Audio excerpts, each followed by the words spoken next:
2022 Mahindra Roxor all-weather. I just want to do a quick review or really overview of the half top on these things. Thought it might be a good idea if someone's thinking about getting one, the base model versus the all-weather, if it's going to be worth it to them, beneficial.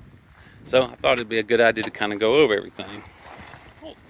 This is my new Traxxas trx4 high lift. Some of y'all might not be interested, and I normally probably wouldn't do a video on it, but I'm probably going to do a quick one this weekend. It's going to be a few days and post it up. If anyone's interested in it, just look at my playlist and I'll probably have a separate one listing for it. Back to the Mahindra. Now, the top overall is pretty much plastic. Holds up well, I guess, for the speeds that we go in these things. No issues. I mean, I've had this thing up to, well, maximum speed right now is 55. Very bad rainstorms. It does blow out a hair at the top as you're moving at them speeds, maybe a high, well, about an inch or two probably. Doesn't really pull any water into the vehicle. So if you have an issue, if you're wondering, hey, is this thing gonna keep me dry? Yes, shouldn't have an issue. Now, overall, I probably won't remove the top too much. In another month, I'm in North Carolina. Temperatures are anywhere from, I don't know, 41 day, and then this Thursday is going to be 85, 86. Anyway, so in about another month, I'll probably remove the top and do a quick video. Now, for me removing the top, I'm probably going to leave the top of it on and just remove the doors. I like having the top over my head. Sun gets very hot in this area when you're sitting at a stoplight and all this damn traffic around here. So I would probably end up removing the back of it, and just the single piece doors. It would leave this little side piece in, which goes pretty much around your door, and then I would leave the top up. Now, the top is pretty much attached by these quick releases. You just pop it, it comes out, and it swings off. It is some foam insulation around this certain points just to keep the weather out. And then the back is attached, I don't know how else to explain it, but by these plastic anchor screws. You just pretty much pull them out, and they're setting in, if you can see it, in these little plastic anchors. So I'm sure I'll lose a few of them. I might need to go ahead and get a few of them. And then I would probably leave the bulkhead in. The bulkhead's only attached with a couple of quick releases, but it is silicone across the bottom, so if you did pull it up, you'd have a little mess to kind of clean up, unless you're planning on permanently leaving it out. The only real leaks I've noticed in this vehicle with the top on is down each side of the floorboard, about midway, about right in here. I'm assuming that's probably coming from the hinge brackets up top, maybe leaking around the hinges into the cowl. And then also, we're in the door opening about right here.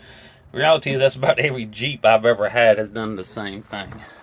If I would have to compare this to how quality, or how well the quality of these tops are compared to, you know, Jeeps or YJs, TJs, I would say weather-wise, probably a TJ. Keeps the weather out. You know, I've had plenty of YJs back in the day. You do decent rain, it just leaks all in the vehicle. So it turns out pretty good. Full doors are pretty nice.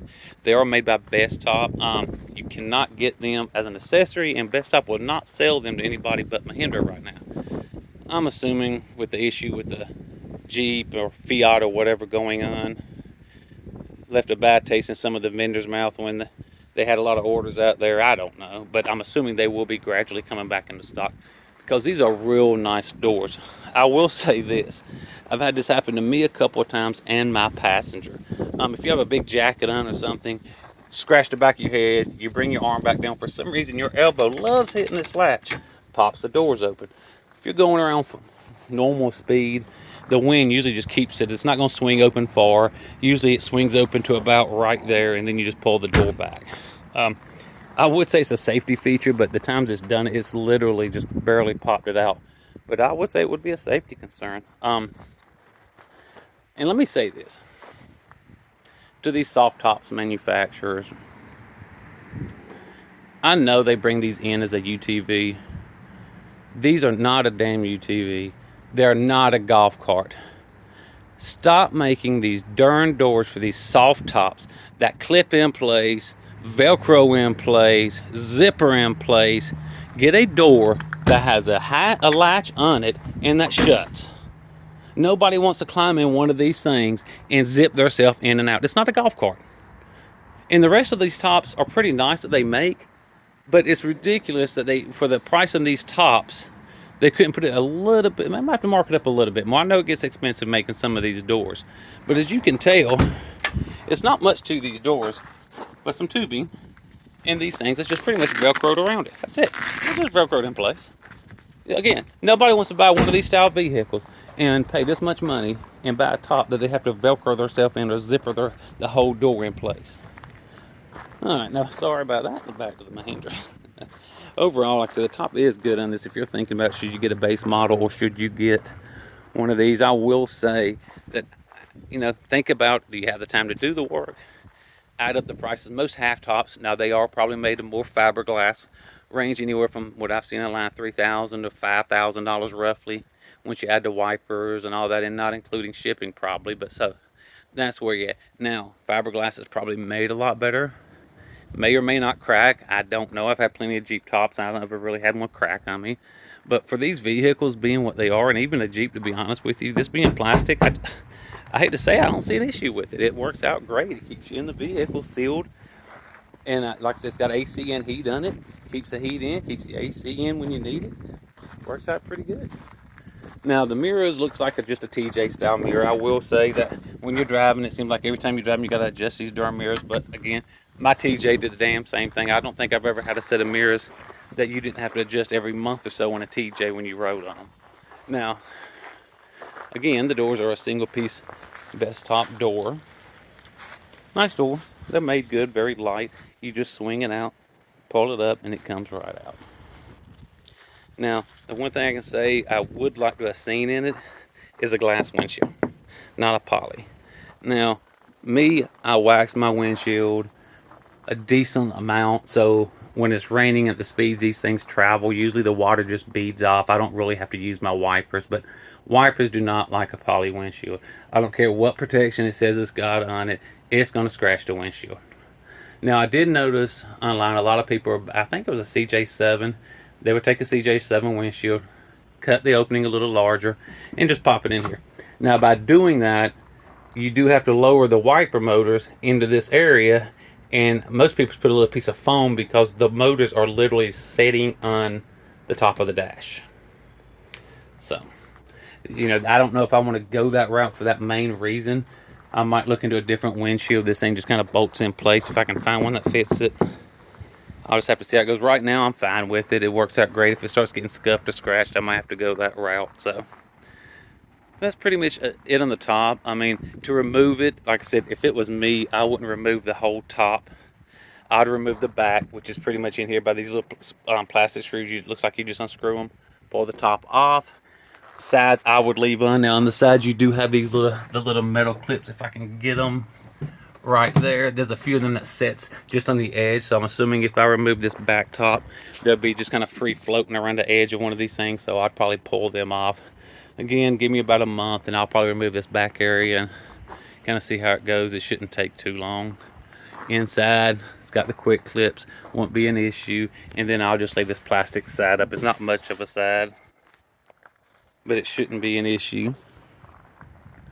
And I mean, I believe that's pretty much it. If y'all, like I said, if y'all debating on if you should pay the extra money, you need to add up what the tops cost. I kind of gave you that price earlier.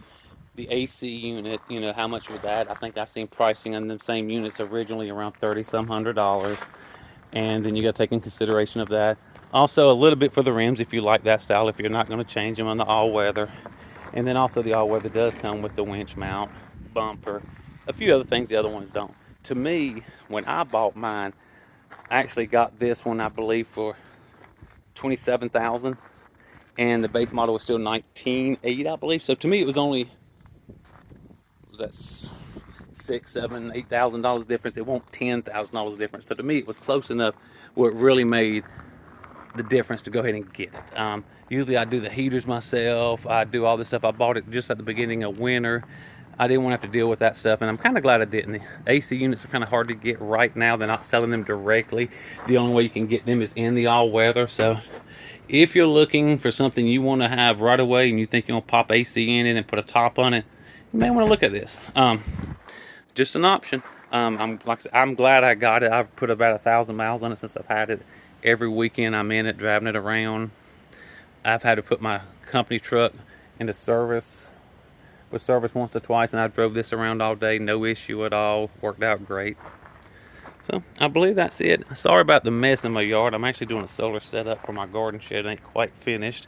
And if y'all see anything you have a question about, I know I have a lot of hobbies and stuff going on, and don't plan on doing reviews on all of them. But if you notice anything or have any more questions about the Roxor, feel free to ask. And I really appreciate y'all watching my videos. I was only planning on doing 1 or 2 at the beginning, but got a decent amount of views and some subscribers. And I'll probably end up doing a few more videos. I appreciate y'all watching. If there's any questions, just let me know. Thank y'all.